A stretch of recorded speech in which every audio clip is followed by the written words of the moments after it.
Hi everyone, this is Sudeshna from The Abundant Psyche, and you are listening to the Not So Corporate podcast.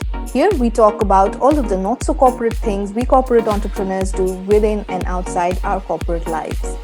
And today I thought I'd spend some time talking about personal branding.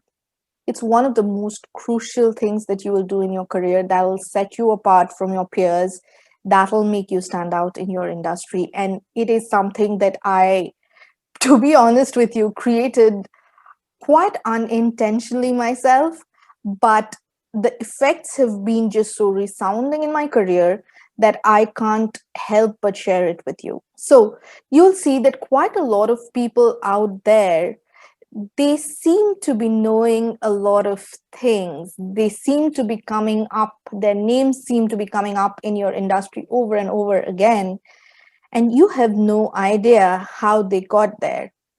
And actually, this happened to me. I started speaking to some of them, and I realized that I know so much more than these people. And it was really interesting what followed. I saw that these people were actually getting out of their ways and standing up for themselves in places where I wasn't. And to be fair with you, I truly am not great at doing this myself even now. But the industry awards, the recognition that the industry gives you, for that you have to put your name out there. You have to go and apply, you have to go and ask for nominations, you have to go and get nominated onto these awards. And that is one of the best ways that you get known in the industry. But that is a marketing exercise.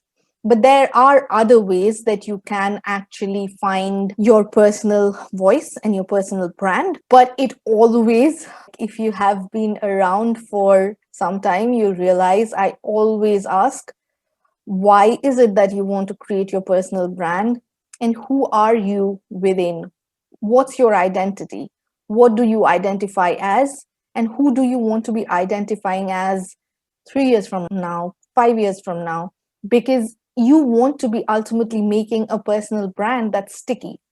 And once someone finds you and puts a label on you, it is incredibly difficult to change that label unless you are willing to start over completely again, right? So, one of the things I typically say is find out who you are and at an identity level, and understand who's your audience. Who is it that you want to stand out to? For me, historically, maybe it was recruiters.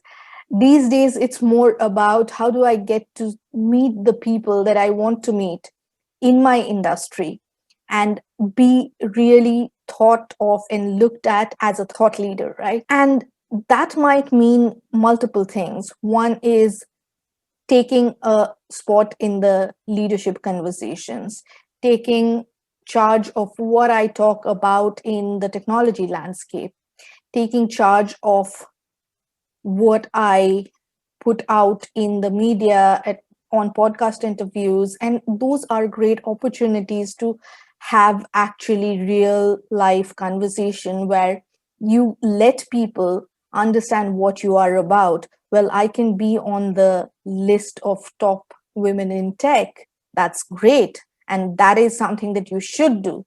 But unless you are talking and speaking openly and publicly about what is it that you believe in, why is it that you need to be considered as a thought leader, why would anyone? So be very intentional about creating your personal brand. And then once you do that, make it sticky, make it so sticky that people, whenever they think of, say, for example, AI or cryptocurrencies or personal development, whatever is your niche, they think of you. And how do you do that? You do that by repetition. Like you need to keep repeating the same thing over and over and over again to your audience and also to you, because actually, when you do that, it solidifies your identity in that brand as well. And when your identity is solidified in this brand, you tend to become more and more confident in being the person in those shoes, right? And my little love for affirmations, it's the same thing. You keep telling the same story over and over and over again, and one day your mind actually believes it. And I'm not saying that it's not true, but sometimes all of us face imposter syndrome and self doubt and whatnot. And those are the days when these sort of repetitions help the most. The other thing I would say is keep networking, network with people, not always with this ulterior motive of, oh God, I need to gain something from this person, but actually with the motive of, how can I help you today? And if you know me, this is my approach to networking. I always start with, how can I help you?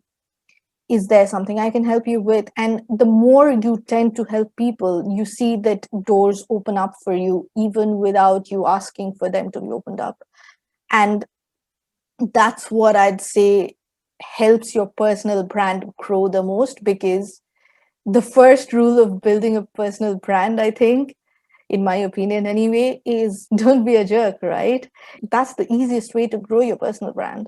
And do your research, see what is it that you want to be getting out of your personal brand, where is it that you want to be going with your career, and then invest in that space. If you know that you want to spend the next 10 years in AI and ML, it probably makes sense for you to talk at some conferences. It probably makes sense for you to appear on some podcast. It probably makes sense for you to network with a bunch of people who are in that space. Write a couple of blog posts, increase your online presence, LinkedIn, Twitter, talk to a couple of journalists, and you'll see that that personal brand has a snowball effect. Like after a point, you don't have to do anything, and it just keeps growing and growing and growing because of all of those assets you have put together in one place. And that is the beauty of automation and putting some intention behind how you create and craft something.